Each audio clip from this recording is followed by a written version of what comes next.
Hello friends, आज हम बात करने वाले हैं नीट यूजी काउंसलिंग एमसीसी मतलब ऑल इंडिया की काउंसलिंग के बारे में। तो आप सबको पता है कि अब काउंसलिंग 2025 का स्टार्ट हो गया है। तो एमसीसी का रजिस्ट्रेशन भी स्टार्ट हो गया है, ब्रोशर भी आ गया है। तो इसमें जो काउंसलिंग होगी वो एमबीबीएस बीडीएस की होगी और बीएससी नर्सिंग की भी होती है। और इसमें बीएमएस और बीएचएमएस के जो होते हैं इसमें नहीं होता है, इसकी काउंसलिंग बाद में होती है। AACCC की वेबसाइट होती है उसकी। तो हम बात करेंगे एमसीसी की काउंसलिंग कैसे होती है और क्या क्या रूल्स होते हैं, क्या रेगुलेशन होते हैं, क्या क्या हमें ध्यान रखना होता है। तो ये सारी जानकारी हम इस वीडियो में देखेंगे। तो जब भी आप काउंसलिंग करें, अपने रजिस्ट्रेशन करें, तो बुलेटिन को सबसे पहले आपको अपने ध्यान में रखते हुए इसको एक बार अच्छे से रीड कर लो ताकि आपको काउंसलिंग में कोई प्रॉब्लम ना हो। तो आप इसमें सबसे पहले आप सारी चीज़ें इसमें देख लो कि आपको रजिस्ट्रेशन कैसे करना है, सीट मैट्रिक्स कब आएगी, चॉइस फिलिंग क्या होगी, चॉइस फिलिंग में हमें कैसे चॉइस फिलिंग करना है, चॉइस लॉग भी करना होता है, क्या रजिस्ट्रेशन फीस है, क्या सिक्योरिटी फीस है, किस कैटेगरी में कितनी सिक्योरिटी फीस लगती है, कितने रजिस्ट्रेशन फीस लगते हैं और सभी के डॉक्यूमेंट्स क्या क्या होते हैं। इसमें सारा प्रोसेस दिया होता है आपको। कोई अगर आप रीड करते हो ब्रोशर को तो आपको कोई प्रॉब्लम होगी। इसमें राउंड वाइज सारे फॉलो चार्ट दिया हुआ है।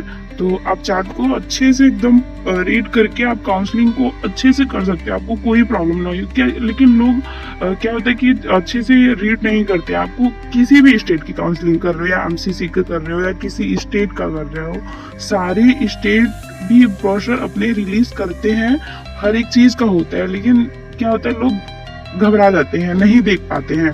तो आप पहले अच्छे से माइंड को फ्रेश रखो और अच्छे से काउंसलिंग करना है तो आप अपने माइंड को फ्रेश रख के ब्रोशर को रीड करो ताकि आपको काउंसलिंग में कोई प्रॉब्लम ना हो। इसमें जो काउंसलिंग होती है 15% की होती है। एमबीबीएस बीडीएस बीएचयू के लिए जो होता है वो 100% की काउंसलिंग करता है। एम्स 100% पे करता है। जिपमार, पौंडुचेरी, एएमयू, इसकी जामिया और ईएसआईसी का जो रजिस्ट्रेशन ईएसआईसी के पोर्टल पे हुआ था, जो वहाँ पे सर्टिफिकेट जनरेट हुआ था, उनकी काउंसलिंग भी इसी एमसीसी की ही काउंसलिंग, एमसीसी की वेबसाइट पे ही काउंसलिंग होगी।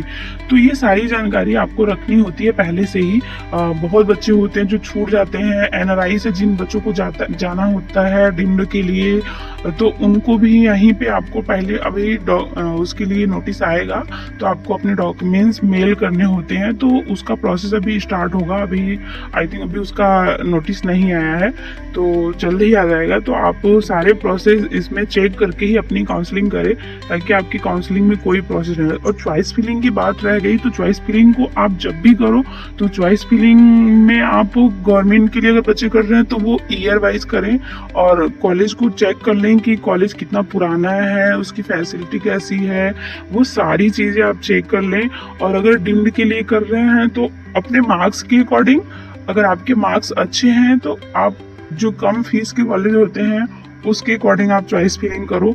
और अगर जिनके मार्क्स कम है और उनको सीट लेनी है तो वो अपनी फीस को देखो नहीं, अपने ईयर को।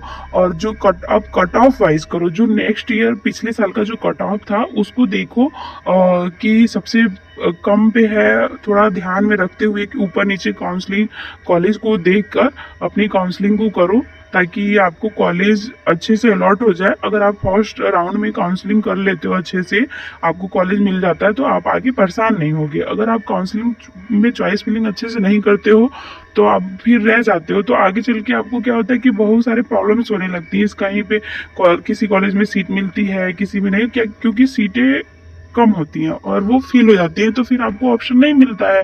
तो आप काउंसलिंग को पूरा प्रोसेस में ध्यान में रखते हुए अपनी काउंसलिंग को करो ताकि आपको कोई प्रॉब्लम ना हो।